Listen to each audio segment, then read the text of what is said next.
Hello बच्चों, स्वागत है आपके अपने यूट्यूब चैनल में। आज की इस वीडियो में आपको बच्चों बताऊंगा छुट्टी के लिए आवेदन पत्र कैसे लिखते हैं। इसके लिए आपको सबसे पहले एक पेज ले लेना है। पेज में आपको यहाँ पे सबसे ऊपर में कॉर्नर में सेवा में लिखना है। सेवा में लिखने के बाद देख सकते हैं यहाँ पे छोटा सा हलंत है, इसको लगाना है। इसको लगाना ज़रूरी होता है, ठीक है।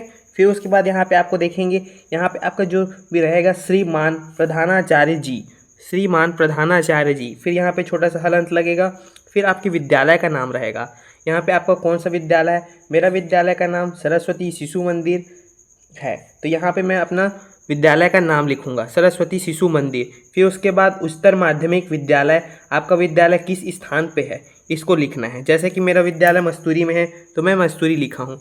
आप यहाँ पे नीचे में जिला बिलासपुर छत्तीसगढ़ ऐसे भी आप लिख सकते हैं, पर अगर इस तीनों लाइन में लिखते हैं तो ये भी सही है। और इसको ध्यान रखेंगे, सेवा में के बाद इस लाइन को सीध में यहाँ पे थोड़े से दूरी के सीध में यहाँ पे आपको लिखना है।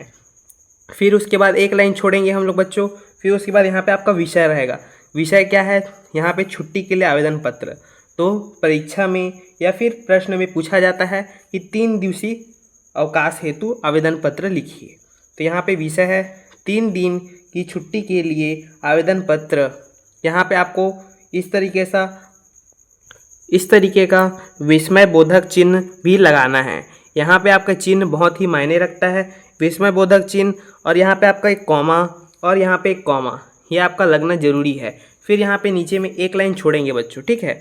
एक लाइन छोड़ने के बाद यहाँ पे आप देखेंगे, यहाँ पे महोदय महोदया लिखना है, ठीक है। आप महोदय लिख लेंगे। उसके बाद यहाँ पे इसको छोटा सा हलंत लेंगे, कॉमा लगाएंगे। फिर आपका जो भी विषय है उसको लिखना है। उसको लिखने के लिए शुरुआत कैसे करना है आपको, तो यहाँ पे शुरुआत करने के लिए आपको यहाँ पे सबसे पहले लिखना है सविनय निवेदन है कि, सविनय निवेदन है कि। तो यहाँ पे है के बाद यहाँ पे हलंत रहेगा, फिर है कि। फिर आपका जो भी कारण रहेगा, अगर प्रश्न में दिया है कि आपको बुखार आया है या फिर किसी भी विषय में दिया है प्रश्न में, तो उसको लिखना है। मैं आपके विद्यालय के कक्षा 10वीं का छात्र हूँ।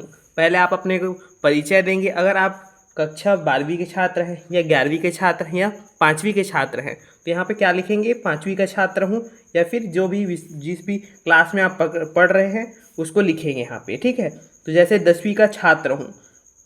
फिर उसके बाद आपका जो भी कारण है, जिस कारण आप विद्यालय नहीं जा सक रहे हैं, तो इसको यहाँ पे लिखना है। जैसे कि प्रश्न में कुछ भी दिया है उसको लिख सकते हैं, या फिर आप अपने तरीके से, जैसे आपको कुछ कारण है कि आपको बुखार है तो ये ऐसे लिख सकते हैं।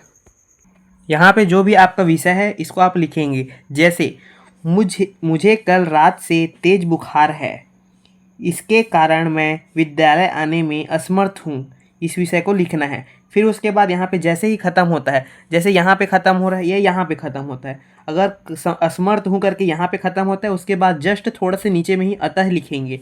अगर ये पूरा ख़त्म हो जा रहा है, उसके बाद आप बीच में सीध में, यहाँ पे आप देख सकते हैं इसके सीध में, यहाँ से ऐसे करके बीच के यहाँ पे आप लिखेंगे अतः आप मुझे 3 दिन की छुट्टी देने की कृपा करें। फिर उसके बाद आपका विस्मय एक चिन्ह पूर्ण विराम रहेगा। फिर उसके बाद आपका नीचे में यहाँ पे आप लाइन नहीं छोड़ेंगे, यहाँ पे आप देखेंगे धन्यवाद लिखना है, फिर विस्मय बोधक चिन्ह रहेगा, यहाँ पे आप देख सकते हैं।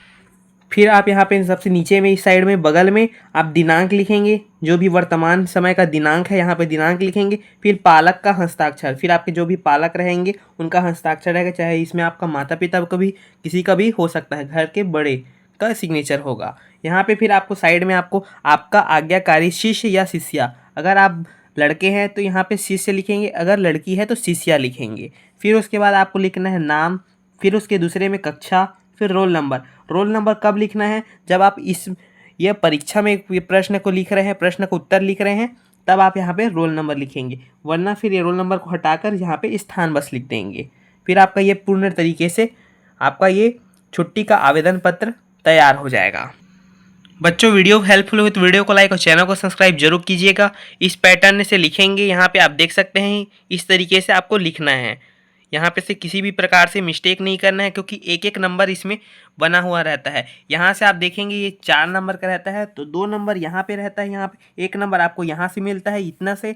फिर उसके बाद दूसरा नंबर आपका जो रहता है विषय के यहाँ तक, ये आपका 1 नंबर बनेगा। ये 2 नंबर यहाँ से रहता है, फिर यहाँ पे से आपका 2 नंबर रहता है, धन्यवाद। और यहाँ पे आपका पालक का हस्ताक्षर और आपका आज्ञाकारी शिष्य। तो ये आपका 3 या 4 नंबर का प्रश्न आता है। अगर 3 नंबर का आता है तो 1 नंबर यहाँ पे बनेगा आपका, और दूसरा नंबर बीच का बनेगा, फिर तीसरा नंबर नीचे का बनेगा, क्योंकि ये पैटर्न से ही इसी प्रकार से आपको लिखना रहता है। अगर किसी भी प्रकार से त्रुटि करते हैं तो इसमें आपका नंबर कटने की संभावना रहती है।